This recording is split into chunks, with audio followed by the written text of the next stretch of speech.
Hello, आपका school mathematics classes में welcome है।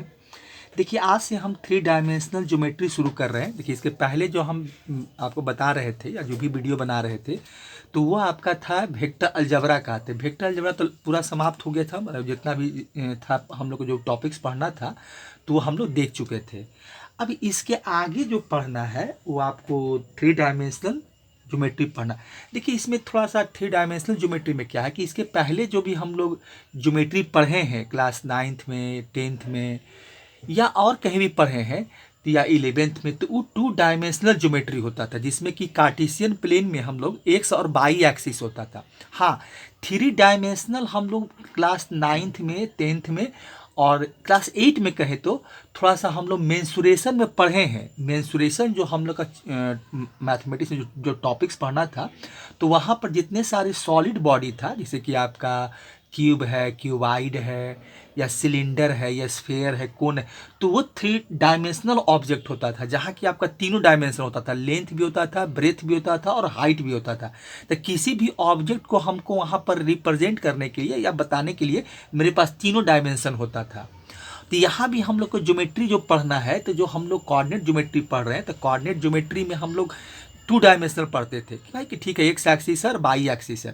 लेकिन यहाँ पर हम लोग जब पढ़ेंगे तो थ्री डायमेंशनल होगा जिसमें कि आपका एक्स एक्सिस भी होगा, वाई एक्सिस भी होगा और जेड एक्सिस भी होगा। कोई पॉइंट को भी रिप्रेजेंट करना होगा। मान लें कि हम कोई कार्टेशियन प्लेन में अगर हम किसी एक पॉइंट को भी रिप्रेजेंट करते हैं तो वह वो क्या होगा, आपका एक्स वाई जेड तीनों एक्सिस वहाँ पर वो हम लोग चर्चा करेंगे। जैसे कि हम लोग जब आपका direction cosine between two points निकालेंगे या और आगे देखेंगे तो वो सब तो पता चल ही जाएगा। लेकिन थोड़ा सा इंट्रोडक्शन में बता रहे थे कि हम लोग का तीनों कोऑर्डिनेट होगा, एक्स वाई जेड तीनों एक्सिस होगा, तीनों एक्सिस का कोऑर्डिनेट होगा। अब देखिए, यहाँ पर जो हम लोग का सिलेबस में पढ़ना है जो थ्री डायमेंशनल ज्योमेट्री में है, तो पहले तो आपको जो हम लोग वेक्टर अलजेब्रा पढ़े थे कि सबसे पहले तो आपका वहाँ किसी वेक्टर का हम लोग direction cosine, direction angle, direction ratio निकालते थे। तो यहाँ भी थ्री डायमेंशनल में इसकी यहाँ पर पहले सबसे पहले चैप्टर में ही बताया गया है। उसके बाद फिर लाइन्स है, प्लेन है, वो तो आगे है, वो तो जो भी हम लोग सिलेबस में आप भी देखे होंगे या जानते होंगे। तो यहाँ पर जो हम लोग वेक्टर में पढ़े हैं, वेक्टर अलजेब्रा में जो पढ़े, और देखिए वेक्टर अलजेब्रा के साथ साथ ये थ्री डायमेंशनल ज्योमेट्री जो है आपका उससे रिलेटेड है, उसी के हेल्प से हम लोग यहाँ पर इसको देखेंगे।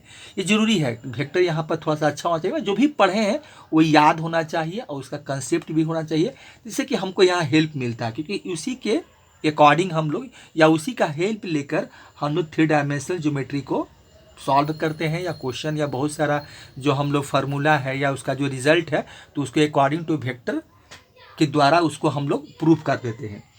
देखिए, तो सबसे पहले हम लोग को जो पढ़ना चाहिए, अब जो टॉपिक्स है, सबसे पहले हम लोग को क्या देखना है कि direction cosine of a line हमको दोनों पढ़ना है। डायरेक्शन कोसाइन भी पढ़ना है और direction ratio of a line भी पढ़ना है। तो सबसे पहले हम यही लिखे हैं, अगर चाहते तो इसी में लिख देते कि direction cosine and direction ratio of a line, लेकिन नहीं, पहले direction cosine of a line.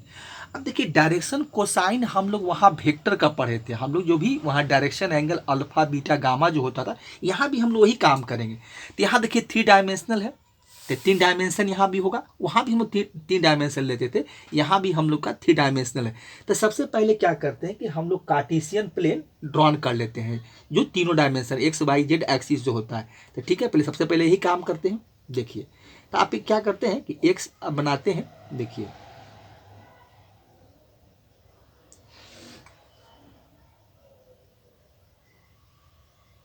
देखिए तो यही हो गया। तो ये मेरा होता था, देखिए जैसे वहाँ हम लोग रिप्रेजेंट करते थे कि ये मेरा हो जाएगा आपका जेड एक्सिस हो जाएगा। ये जो मेरा होगा ये हम लोग बाई से रिप्रेजेंट करते थे, ये बाई है आपका, और ये मेरा हो जाएगा एक्स एक्सिस और ये हो जाएगा ऑरिजन। ठीक है, अब देखिए हम लोग पढ़ रहे हैं कि direction cosine of a line, वहां हम लोग वेक्टर का देखते थे, लेकिन अब हम लोग क्या देखेंगे, direction cosine of a line. तो direction cosine of a line में क्या बताया गया कि हम लोग लाइन इसमें ड्रॉ करेंगे और पासिंग थ्रू द ऑरिजन होगा। ये जो हम यहाँ से लाइन अगर खींचेंगे तो पासिंग थ्रू द आपका ऑरिजन होगा। ये देखिए लाइन है, ठीक है, यही देखिए मेरा लाइन, अगर इसको हम एक नाम दे दें तो ये मेरा लाइन आपका एल हम नाम देते हैं कि ये लाइन है, और इसी लाइन का हमको डायरेक्शन कोसाइन निकालना है या डायरेक्शन रेशियो बताना है। अब देखिए इसमें क्या ये लाइन है, तो ये लाइन का तो कोई अंत नहीं है। अगर इसका भी क्या है, इसको जितना बढ़ाएंगे अपने इच्छा अनुसार वो बढ़ता जाएगा, चलता चला जाएगा, इसका तो कोई अंत होता नहीं लाइन का। इसमें अभी हम लोग क्या लिखे हैं कि सिर्फ एक लाइन लिखे हैं, एक लाइन का ड्रॉन किए हैं, मैं लिखे नहीं, एक लाइन बनाए हैं। तो इसमें अभी हम डायरेक्शन असाइन नहीं किए हैं कि इसका डायरेक्शन किधर है, ऊपर की ओर है, डायरेक्शन नीचे की ओर है, ये अभी हम नहीं दिखाए। तो इसका अगर डायरेक्शन, एक लाइन का हम जब डायरेक्शन कोसाइन निकालते हैं तो यहाँ पर हमको दो वैल्यू मतलब दो डायरेक्शन कोसाइन मिलेगा। अब देखेंगे जब इसका हम डायरेक्शन बदलेंगे तो वहाँ से क्या होता है कि डायरेक्शन जो कोसाइन होता है वो अलग अलग मिलता है, मतलब कि एक यूनिक वैल्यू मिलता है। अब देखिए, अब इस लाइन को अगर जो हम पहले क्या करें कि इसको डायरेक्टेड लाइन बना दें, मतलब यहाँ से हम एक एरो का साइन लगा दें, ठीक है। और इस लाइन से, जिसे वहाँ वेक्टर से देखते थे, तो इस लाइन से एक्स एक्सिस के साथ एंगल क्या बनेगा, वाई एक्सिस के साथ एंगल क्या होगा, और जेड एक्सिस के साथ एंगल क्या होगा। तो इसी को हम लोग डायरेक्शन एंगल कहते हैं, तो वहाँ भी वेक्टर में भी और यहाँ भी वही कहेंगे। तो मान लेते हैं कि यहाँ से हम इस लाइन से एक्स एक्सिस के साथ जो एंगल बना रहा है वो मान लीजिए कि एंगल मेरा अल्फा है, ठीक है, अल्फा है। बाई एक्सिस के साथ जो लाइन बना रहा है, अभी देखिए इसका डायरेक्शन हम ऊपर की ओर रखे हुए हैं। अगर बाई एक्सिस के साथ जो लाइन है ये आपको बना रहा है बीटा, और ये जेड एक्सिस के साथ ये जो एंगल बनाएगा उसको हम ले लेते हैं कि ये गामा है, ठीक है। तो इसका मतलब यहाँ पर हम लोग क्या किए कि जो डायरेक्टेड लाइन एल था पासिंग थ्रू द ओरिजिन था, द मेक्स एंगल क्या हो गया कि एक्स एक्सिस के साथ अल्फा बना लिए हम लोग, बाई एक्सिस के साथ क्या बनाया, बीटा बनाया, और जेड एक्सिस के साथ क्या बनाया, गामा बनाया। तो इसमें डायरेक्शन एंगल देखें तो हम लोग जानते हैं, पहले से भी हम लोग इसे पढ़ चुके हैं। तो इसका हम अगर डायरेक्शन एंगल देखें तो डायरेक्शन एंगल मेरा क्या है, अल्फा बीटा गामा है, ठीक है। तो हम लिख सकते हैं कि यहाँ पर मेरा जो हम देखिए इसको फिर लिखते हैं, थोड़ा सा लिखते चलते हैं कि देखिए यहाँ पर मेरा डायरेक्शन एंगल जो है वो क्या है आपका, अल्फा है, बीटा है और गामा है, ठीक है। अब मान लेते हैं कि इसका हमको डायरेक्शन कोसाइन निकालना है। तो डायरेक्शन कोसाइन निकालना है तो क्या करेंगे, यही अल्फा बीटा गामा के साथ हम कॉस लगा देंगे। तो जैसे ही हम कॉस लगा देंगे तो क्या हो जाएगा, वो डायरेक्शन आपका कोसाइन बन जाएगा। तो मान लीजिए कि अल्फा है, तो ये अल्फा को मान लीजिए कि हम इसको कॉस के साथ कॉस लगा देते हैं, तो कॉस अल्फा हो गया।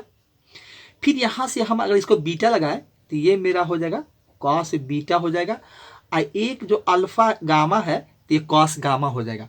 इसको देखिए हम एक और वहाँ रिप्रेजेंट करते थे कि ये जो मेरा क्या होता है, तो ये जो कॉस अल्फा है उसको हम लोग एल से रिप्रेजेंट करते हैं, कॉस बीटा को आप एम से रिप्रेजेंट किए थे वेक्टर अलजेब्रा में, और कॉस गामा को हम लोग एन से रिप्रेजेंट करेंगे। तो यहाँ भी हम लोग वही काम करेंगे। तो यहाँ पर देखिए हम अगर इसका डायरेक्शन जब ऊपर की ओर लिए तो हमको जो यहाँ से direction angle alpha beta gamma मिला, और यहाँ से जब डायरेक्शन रेशियो इसे डायरेक्शन कोसाइन निकाले तो ये आपका डायरेक्शन कोसाइन क्या मिला, कॉस अल्फा, कॉस बीटा और कॉस गामा। ये मेरा क्या है, तो ये मेरा डायरेक्शन कोसाइन है। ये तीनों के तीनों हम जानते हैं ये क्या है, आपका डायरेक्शन कोसाइन है। यहाँ पे लिख देते हैं कि ये मेरा क्या हो जाएगा, आपका डायरेक्शन, ये आपका डायरेक्शन कोसाइन हो जाएगा। ये आपका डायरेक्शन कोसाइन हो गया। ये तीनों के तीनों आप जो हम लिखे हैं पहले भी पढ़ चुके थे कि ये अल्फा बीटा गामा क्या होता है, ये मेरा डायरेक्शन एंगल होते हैं। ये मेरा क्या होता है, डायरेक्शन एंगल। और ये जो हो गया, ये जो हम लिखे हैं तो ये तीनों L M N cos alpha cos beta cos gamma, ये डायरेक्शन एंगल हो गया। अब देखिए इसमें हम एक काम ये करें कि अगर इसमें देखिए फिर एक कार्टेशियन प्लेन बनाते हैं, फिर एक्स बाई जेड एक एक्सिस देखिए फिर एक्स बनाते हैं। देखिए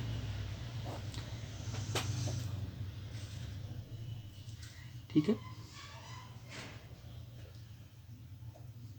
ये आपका हो जाएगा, देखिए ये ओरिजिन हो जाएगा, ये हो जाएगा मेरा जेड एक्सिस, ये हो जाएगा बाई एक्सिस, और ये हो जाएगा आपका एक्स एक्सिस, ठीक है। अब फिर देखिए वही यहाँ से और माने ओरिजिन से मान लीजिए कि ओरिजिन ही से ही ये लाइन को पास करवाया जाता है। अब देखिए ये मेरा लाइन वही लाइन एल है जो लाइन हम लोग वहाँ बनाए थे, ये मेरा लाइन क्या है, एल है, ठीक है। चलिए एल लाइन है, ये ओरिजिन हो गया। अब मान लेते हैं कि डायरेक्शन हम इसको नीचे की ओर दिखा देते हैं कि अब इसका जो डायरेक्शन है, अब डायरेक्टेड लाइन जो है, अभी डायरेक्टेड लाइन का जो डायरेक्शन जो था वो ऊपर की ओर जा रहा था, अब इसी सेम लाइन का जो डायरेक्शन है वो नीचे की ओर आ रहा है। मतलब तो अगर यहाँ से हम लोग फिर करें, देखिए तो यहाँ पर से इस लाइन के साथ जो एंगल बनेगा तो फिर क्या होगा, मान लीजिए इस लाइन के साथ जो एंगल बनाएंगे डायरेक्शन एंगल, तो ये हो जाएगा आपका अल्फा, ये हो जाएगा आपका बीटा, सॉरी बीटा हो जाएगा, ये एंगल बीटा हो जाएगा, और ये आपका हो जाएगा आपका एंगल क्या हो जाएगा, ये आपका गामा हो गया, ये बीटा है, ये आपका बीटा हो गया, ठीक है। अब देखिए इसके साथ हमको अब ये cos alpha cos beta cos gamma तो हो गया, ठीक है, लेकिन हमको क्या करना है, इसके साथ एंगल बनाना। तो मान लेते हैं कि देखिए ये पूरा लाइन है, आपका पूरा लाइन है। तो अगर यहाँ से, अगर इस लाइन का अगर यहाँ से देखें कि यहाँ से यहाँ तक अगर हम अल्फा लिए हैं तो ये एंगल क्या, तो पूरा क्या होता है कि लाइन अगर यहाँ से यहाँ तक एंगल होता है तो यही स्ट्रेट एंगल होता है। तो हम ऐसा देखें कि ये मेरा कोई लाइन है, ठीक है, जिसे हम लोग पढ़ते थे कि कोई लाइन होता था और इस लाइन पर मान लीजिए कोई रे स्टैंड करता था, अगर मान लीजिए कोई रे स्टैंड करता है तो ये इस एंगल का सम और इस एंगल का सम कितना होता था, 180 डिग्री होता था। ये पूरा, इसको हम लोग लीनियर पेयर पढ़ते थे या इसको हम लोग स्ट्रेट एंगल ही बोलते थे कि ये दोनों का सम अगर जो होगा तो 180 के बराबर, ये एंगल का सम अगर ये मान लीजिए थीटा है तो ये मेरा क्या हो जाएगा, पाई माइनस थीटा होता था। तो यहाँ से हम यहाँ तक देख रहे हैं कि अगर ये यहाँ से यहाँ तक अल्फा है तो ये मेरा क्या हो जाएगा, ये मेरा हो जाएगा पाई माइनस अल्फा हो जाएगा। देखिए तो यही हम स्ट्रेट एंगल के हेल्प से अगर हम डायरेक्शन नीचे की ओर कर देते हैं तो यहाँ पर जो एंगल मिलेगा तो अब इसका मतलब हमको क्या, पाई माइनस अल्फा मिलेगा, उसी तरह से पाई माइनस बीटा मिलेगा, और अगर जेड एक्सिस के साथ होगा तो पाई माइनस आपको गामा मिलेगा। तो यहाँ पर डायरेक्शन अगर हम कोसाइन को देखें कि एंगल अगर इस तरह चेंज हो जाता है तो एल इक्वल टू मेरा क्या हो जाएगा, तो यहाँ पर अब देखिए क्या हो जाएगा, कॉस आपका क्या हो जाएगा, पाई माइनस अल्फा हो जाएगा। देखिए ये मिलेगा आपको। फिर m इक्वल टू क्या हो जाएगा, तो m इक्वल टू निकालेंगे तो पाई माइनस बीटा हो जाएगा। फिर n इक्वल टू निकालेंगे तो क्या हो जाएगा, कॉस आपका पाई माइनस ये क्या हो जाएगा आपका गामा हो जाएगा। इस तरह से होगा।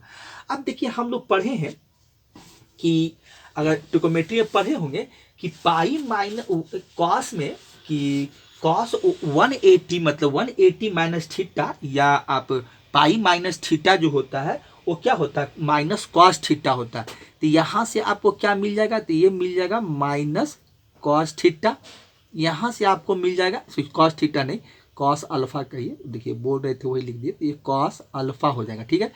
अब यहाँ से आपको मिल जाएगा कॉस बीटा, और यहाँ से हमको मिल जाएगा आपका कॉस गामा मिल गया। देखिए तो अब एल बराबर हमको क्या मिल गया, एल बराबर माइनस कॉस अल्फा, एम बराबर माइनस कॉस बीटा, और एन बराबर माइनस कॉस गामा। तो हम इसको ऐसे भी लिख सकते हैं, अगर हम इसको थोड़ा सा अगर साइन को चेंज कर दें, अगर दोनों तरफ माइनस से मल्टीप्लाई कर दें, अगर देखिए यहाँ से यहाँ अगर देखिए एक चीज़ दिखाते हैं कि कॉस एल बराबर अगर मान लीजिए कि कॉस अल्फा है, ठीक है, तो हम अगर कॉस अल्फा इक्वल टू लिखे तो क्या होगा, कॉस अल्फा इक्वल टू लिखे तो माइनस आपका क्या हो जाएगा, एल हो जाएगा। यहाँ से क्या लिखेंगे, तो ये मेरा हो जाएगा माइनस आपका क्या हो जाएगा, माइनस मेरा एल हो जाएगा, ठीक है। तो इस तरह से हम लिख सकते हैं यहाँ पर। देखिए तो ये हो जाएगा।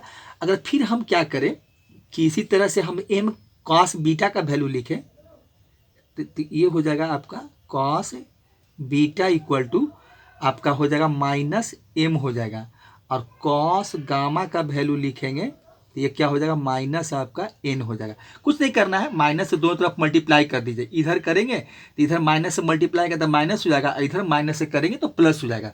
तो कॉस अल्फा इक्वल टू क्या हो गया आपको, माइनस एल माइनस एम और माइनस आपका एन मिला। तो ये देखिए आपका हमको ये दो यहाँ से वैल्यू आपको मिलता है।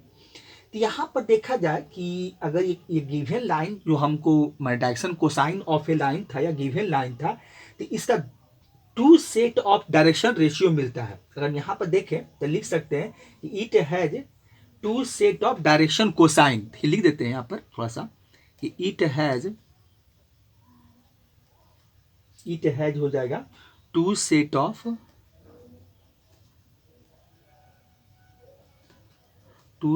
ऑफ आपका हो जाएगा two sets of direction cosine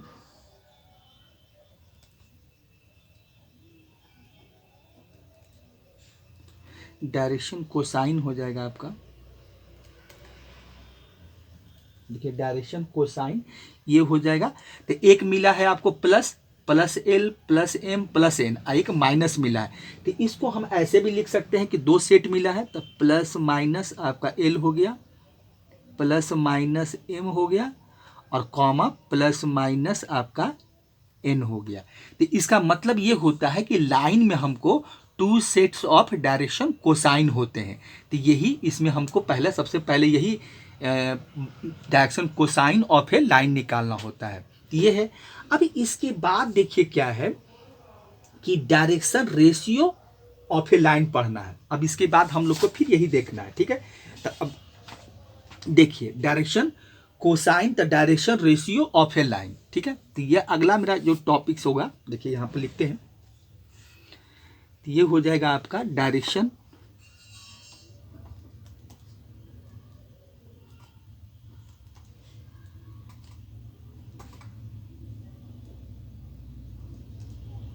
ratio of a line.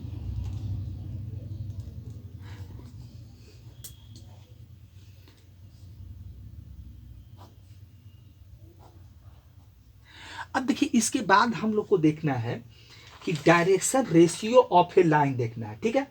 तो अब इसके बाद हम लोग क्या करते हैं, देखिए direction ratio of a line जो होता है, तो इसको देखिए, तो डायरेक्शन रेशियो के बारे में हम लोग पहले ही पढ़ चुके हैं। देखिए अब इसमें एक काम हम ये करते हैं कि देखिए अगर हम कोई सपोज कर लेते हैं कि पहले वेक्टर को फॉर्म में देख लेते हैं कि अगर कोई पी वेक्टर है, ये आपका है कि ए आई कैप, ये हो जाएगा ए आई कैप प्लस हो जाएगा आपका बी जे कैप प्लस सी आपका के कैप। देखिए तो यहाँ पर जो आपका देखिए अब ये देख रहे हैं कि अगर कोई वेक्टर कोई पी वेक्टर है और वो ए आई कैप है, बी जे कैप है, सी के कैप है, तो यहाँ पर ए बी सी जो देख रहे हैं तो लिख सकते हैं कि आप इसको इस तरह से लिख सकते हैं कि देन द, यहाँ पर ए बी सी जो होगा, देन द डायरेक्शन रेशियो करते हैं, देन द डायरेक्शन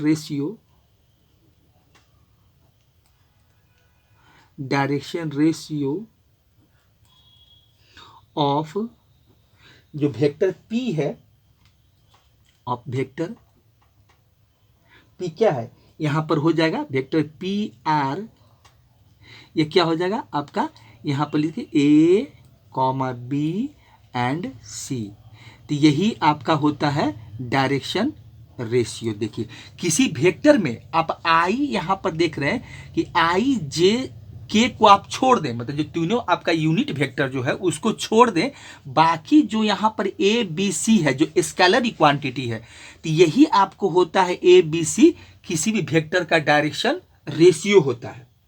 अगर इसको हम कोई एग्जाम्पल से समझें कि अगर मान लीजिए कोई एग्जाम्पल है, कोई वेक्टर हमको दिया हुआ है, देखिए अगर इसमें कोई एक एग्जाम्पल देखते हैं कि कोई वेक्टर मान ले दिया हुआ है, इसे कोई देख ले कि इसे मान ले 5 आई कैप है आपका प्लस जे कैप है, कोई वेक्टर आप ले लें ऐसी, अब माइनस मान लीजिए कि 8 आपका के कैप है। यहाँ हमसे कोई पूछे कि डायरेक्शन रेशियो बताओ कि डायरेक्शन रेशियो क्या है, तो यहाँ पर देखिए आपका जो डायरेक्शन रेशियो है, डायरेक्शन रेशियो जो आपका होगा वो क्या हो जाएगा 5 1, क्योंकि जे का कोफिशिएंट 1 है, आई का कोफिशिएंट 5 है और के का कोफिशिएंट माइनस आपका 8 है। तो यही मेरा होता है डायरेक्शन रेशियो, इसी को हम लोग बोलते हैं कि डायरेक्शन रेशियो आपका यही है, ठीक है। चलिए तो अब देखिए डायरेक्शन रेशियो ये है। अब इसके बाद देखिए, अब इसमें हमको क्या, देखिए डायरेक्शन रेशियो ये हो गया, ठीक है। अब देखिए इसके बाद अब डायरेक्शन रेशियो और डायरेक्शन कोसाइन के बीच में कुछ हम लोग रिलेशन पढ़े थे। वो रिलेशन क्या पढ़े थे कि दोनों आपस में क्या होते हैं, प्रोपोर्शनल होते हैं। अगर डायरेक्शन रेशियो, अगर डायरेक्शन कोसाइन मान लीजिए कि एल एम एन है, ठीक है, और direction ratio A B C है, तो दोनों के बीच में प्रोपोर्शनल का रिलेशन होता है। ये भी हम लोग क्या पढ़े थे, वेक्टर में पढ़ चुके थे, और यहाँ फिर हमको ये चीज को देखना है, ठीक है। तो अब देखिए मान लेते हैं कि मेरे पास डायरेक्शन रेशियो, हम इसमें लिखें कि डायरेक्शन रेशियो, अभी जो हम लिखें ए बी सी, तो अगर यहाँ पर लिखते हैं कि डायरेक्शन कोसाइन, पे डायरेक्शन कोसाइन ही लिखते हैं। देखिए मेरे पास मान लीजिए कि डायरेक्शन कोसाइन मेरा जो है, डायरेक्शन आपका कोसाइन जो है, डायरेक्शन कोसाइन अगर यहाँ पर मेरे पास एल है, एम है और एन है, ठीक है। और डायरेक्शन रेशियो जो है,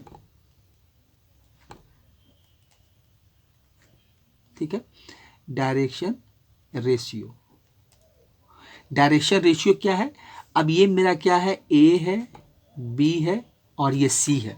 तो हम जानते हैं कि दोनों के बीच में क्या होता है, ये 3 नंबर भी होता है। देखिए कहीं कहीं पे भी लिखा हुआ है, एनसीईआरटी में भी लिखा हुआ है कि डायरेक्शन रेशियो को हम लोग आपका क्या बोलते हैं, इसको हम लोग डायरेक्शन रेशियो को डायरेक्शन नंबर भी कहा जाता है। तो ये 3 नंबर होता है, इसको हम कह सकते हैं कि ये जो मेरा होता है ये 3 नंबर होता है। और ये तीनों अपना अलग अलग नंबर होते हैं, क्योंकि ए बी सी तीनों अल्फाबेट है, तो अलग अलग नंबर भी हो सकते हैं, तो अलग अलग नंबर होते हैं। तो यहाँ पर हम देखें भी कि यहाँ पर देखिए ऐसा भी है, तो ऐसे नंबर सेम भी हो सकता है। जैसे बहुत सारे वेक्टर क्या होता है कि आई कैप, आपका जे कैप, के कैप भी होता है, लेकिन यहाँ पर मान लीजिए हम अल्फाबेटिक यूज कर रहे हैं कि भाई ए बी सी है, तो तीनों थ्री कोई नंबर, एनी 3 नंबर्स होगा। और ये एनी 3 नंबर्स क्या होता है कि बीच are proportional to the direction cosine of a line होता है। देखिए ये सब चीज एनसीईआरटी में लिखा हुआ है, इसलिए सिर्फ नहीं लिख रहे हैं, एनसीईआरटी में देखेंगे तो सारा कुछ आपको लिखा हुआ है, वहां साफ लिखा हुआ है कि any 3 numbers which are proportional to the direction cosine of a line. तो अगर ये डायरेक्शन कोसाइन है या ये डायरेक्शन रेशियो है, तो तीनों के बीच में क्या होता है, प्रोपोर्शनल का रिलेशन होता है। मतलब प्रोपोर्शनल का मतलब अगर दोनों का आप रेशियो निकालेंगे एल बाई ए और equal to M by B और इक्वल टू आपका एन बाई सी हो जाएगा, और इक्वल टू क्या होता है, ये कांस्टेंट वैल्यू आपको के मिलेगा। तो ये आपका तीनों का जो, अगर मान के एल ए का, एम बी का, एन सी का रेशियो निकालेंगे तो एक कांस्टेंट वैल्यू हमको के मिलेगा। के का मतलब तीनों के बराबर। अब यहाँ देखा जाए तो एल बाई ए भी के है, एम बाई बी भी के है और एन बाई सी भी मेरा के बराबर है। तो यहाँ से हम देखिए क्या कर सकते हैं कि हम एल एम एन का वैल्यू निकाल सकते हैं कि अगर एल वाई, अगर ए बराबर के है, मतलब इस तरह से लिखे कि एल वाई ए है अब बराबर आपका क्या है, ये आपका के है, ठीक है। तो यहाँ से हम निकाल सकते हैं कि एल इक्वल टू क्या हो जाएगा आपका, यहाँ से हमको मिलेगा ए के मिलेगा, ठीक है। उसी तरह से अगर हम M by B equal to K लिखें तो उसी तरह से हम लिख सकते हैं क्या कि एम इक्वल टू आपका, एम इक्वल टू, देखिए एम इक्वल टू आपका क्या होगा, एम इक्वल टू आपका हो जाएगा बी के हो जाएगा, और एन इक्वल टू आपका हो जाएगा सी के। देखिए ये 3 हम लोग यहां से निकाले थे, ठीक है। अब इस पेज को हटाते हैं।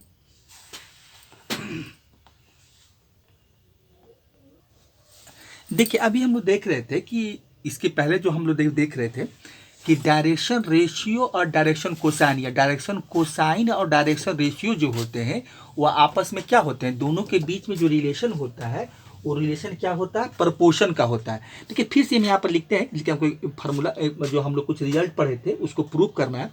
देखिए तो दोनों के बीच में डायरेक्शन कोसाइन और डायरेक्शन रेशियो जो होते हैं, तो दोनों में क्या होता है कि आपका प्रोपोर्शनल का रिलेशन होता है। मतलब L by A equal to क्या होता है, M by B, equal to होता है आपका एन वाई सी होता है, और इक्वल टू एक कांस्टेंट के। इससे ये पता चलता है कि एल बाई ए में डायरेक्शन कोसाइन और डायरेक्शन रेशियो का जब हम इसका रेशियो निकालेंगे, ये एल बाई ए हो चाहे एम बाई बी हो या एन बाई सी हो, वह क्या मिलते हैं, वो कांस्टेंट में, तीनों का वैल्यू आपको बराबर मिलेगा। तो यहाँ से देखिए हम एक काम कर सकते हैं कि अगर यहाँ से L by A equal to K रखें तो एल इक्वल टू हमको क्या मिलेगा, ए के मिल जाएगा, ठीक है, ऐसा मिलेगा। अगर M by B equal to K रखें तो हम हमको क्या मिलेगा, एम इक्वल टू बी के मिल जाएगा। यहाँ से हम ये कर सकते हैं। अब फिर N by C equal to भी के रखें तो हम यहाँ से एन इक्वल टू आपका क्या मिलेगा, सी के मिलेगा। देखिए ये चीज़ हो जाएगा। अब देखिए इसके पहले हम लोग एक रिलेशन पढ़े थे जो आपको याद होगा, वेक्टर अलजेब्रा में पढ़े थे कि L square plus M square अब प्लस आपका एन स्क्वायर इक्वल टू क्या होता है, 1 होता है। अब यहाँ पर हम क्या करेंगे कि एल एम एन का वैल्यू पुट कर देंगे। देखिए तो ए का एल का वैल्यू क्या है आपका, तो बैठा दीजिए, ए के का स्क्वायर हो जाएगा। एम का वैल्यू क्या है आपका, बी के है, तो बी के का स्क्वायर हो जाएगा। और एन का वैल्यू सी के है, तो इसको बैठाएंगे तो यहाँ पर सी के का स्क्वायर इक्वल टू 1 मिलेगा, ठीक है। अब अगर इसको हम खोलें तो क्या क्या मिलेगा हमको, तो एक चीज देखिए यहाँ भी क्या मिलेगा, तो यहाँ हो जाएगा आपका ए स्क्वायर, दोनों का स्क्वायर होगा, यहाँ मिल जाएगा के का स्क्वायर, यहाँ हो जाएगा आपका बी का स्क्वायर, ये हो जाएगा आपका के का स्क्वायर, और प्लस हो जाएगा सी का स्क्वायर और के का स्क्वायर इक्वल टू 1। अब यहाँ से देखिए हम लोग क्या करेंगे कि के स्क्वायर कॉमन निकाल लीजिए, तो कॉमन निकाल लीजिए तो क्या बचेगा, ए का स्क्वायर प्लस आपका बी का स्क्वायर प्लस ये हो जाएगा सी का स्क्वायर इक्वल टू 1। अब यहाँ से हम के स्क्वायर का वैल्यू निकालें तो के स्क्वायर का वैल्यू क्या हो जाएगा आपका, हो जाएगा 1/, क्या हो जाएगा, ए स्क्वायर प्लस बी स्क्वायर अब प्लस आपका हो जाएगा सी का स्क्वायर हो जाएगा। देखिए यहाँ से फिर के का वैल्यू अगर निकालना चाहें कि के बराबर क्या होगा, तो रूट अंडर, तो 1 का रूट तो 1 ही होता है, तो यहाँ हो जाएगा 1/√, क्या मिलेगा आपको, ए स्क्वायर बी स्क्वायर प्लस में है बी स्क्वायर हो जाएगा, अब प्लस आपका सी का स्क्वायर हो जाएगा। देखिए अब ये के का वैल्यू हम सभी जगह पुट कर देते हैं।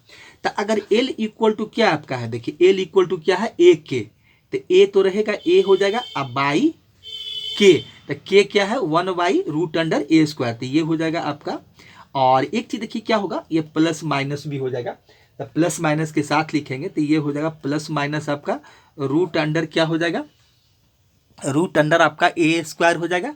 देखिए तो ये हो जाएगा आपका ए स्क्वायर प्लस हो जाएगा बी स्क्वायर अब प्लस हो जाएगा सी स्क्वायर। फिर m इक्वल टू निकालेंगे तो इसी तरह से हो जाएगा प्लस माइनस, तो ये क्या था आपका, ये बी के है, तो बी प्लस माइनस, तो बी वाई आपका हो जाएगा, क्योंकि 1 इतना से मल्टीप्लाई करेंगे तो बी ही रह जाएगा ऊपर में, और नीचे हो जाएगा आपका √, ये हो जाएगा ए स्क्वायर प्लस बी स्क्वायर अब प्लस ये हो जाएगा आपका सी स्क्वायर √, में ये पूरा √, होगा।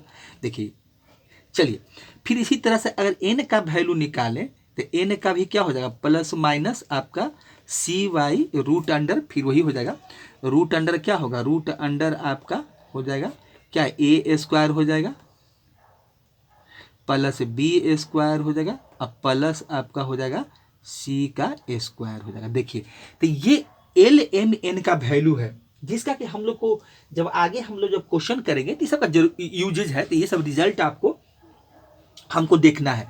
तो यहाँ तक देखिए जो हम लोग का डायरेक्शन कोसाइन और direction ratio of a line के जो हमको पढ़ना था, और दोनों के बीच में जो रिलेशन था, या डायरेक्शन कोसाइन क्या होता है, डायरेक्शन रेशियो क्या होता है, तो ये सब हम लोग निकाल कर यहाँ देखे हैं, ठीक है। अब इसके बाद देखिए जो पढ़ना हम लोग को है, इसके बाद जो हम लोग को दिया गया है तो वो क्या है कि अब यहाँ पर तो हम देख लिए कि बच्चे रिलेशन बिटवीन दोनों के देख लिए कि दोनों के बीच में क्या रिलेशन होता है वो भी देख लिए। अब हम लोग को पढ़ना है कि direction cosine of a line passing through 2 point. अब आगे हम लोग को यही देखना है, ठीक है। अब देखिए इसके बाद जो हम लोग को देखना है, जो पढ़ना है, जो कि सिलेबस में है कि direction cosine of a line passing through 2 points. अब देखिए कोई लाइन है और वो लाइन क्या है, 2 पॉइंट से पास कर रहा है, तो अगर हम इसमें एक लाइन बनाएं, मतलब इस तरह से हम देखें कि अगर कोई लाइन है और 2 पॉइंट से पास कर रहा है, इसे कि मान लेते हैं कि एक लाइन, मान लेते हैं कि एक लाइन, ये पॉइंट आपका क्या है, ये पॉइंट P है और ये पॉइंट आपका Q है, ठीक है। अब हम यहाँ क्या करें कि ये पॉइंट जो इसका जो कोऑर्डिनेट है, तो अब इसको हम मान लें कि x1 है, ये y1 है, ये आपका z1 है, ठीक है। इसका कोऑर्डिनेट जो है आपका x2 है, ये आपका y2 है और ये आपका z2 है। देखिए अब ये तो लाइन है, लेकिन लाइन पर हम मान लेते कोई लाइन ही अगर होता तो इसमें हम लोग क्या करते कि 2 पॉइंट हम यहाँ पर मान लें कि हम एक लाइन सेगमेंट लेते, 2 पॉइंट कंसीडर कर लेते, उस लाइन पर हम 2 पॉइंट ले लेते, ठीक है। अब उस लाइन पर 2 पॉइंट लेते और दोनों का हम कोऑर्डिनेट लिख लेते कि भाई कि x1 y1 z1 है और एक का x2 y2 z2 है, ठीक है। देखिए अभी एक बात और हम कहना चाहेंगे कि अगर इसमें जो हम अभी बता रहे हैं जो भी, तो आपका देखिए इसमें हम जो वीडियो बनाएंगे तो 2 पार्ट में रहेगा, और पार्ट 1 और पार्ट 2 आप एक साथ देख लीजिएगा। जो हम उसमें लिखा रहेगा कि बेसिक कंसेप्ट करके बना देंगे और उसमें पार्ट 1 और पार्ट 2 रहेगा।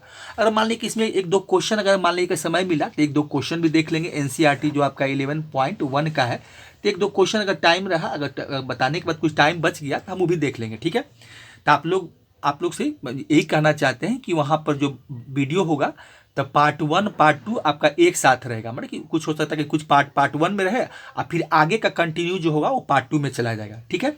देखिए तो यहाँ पर हम देख रहे थे कि कोई लाइन है और लाइन पर हम लोग क्या पासिंग थ्रू द 2 पॉइंट्स है, तो यही पॉइंट P एक पॉइंट Q है जिसका हमने कोऑर्डिनेट लिख लिया।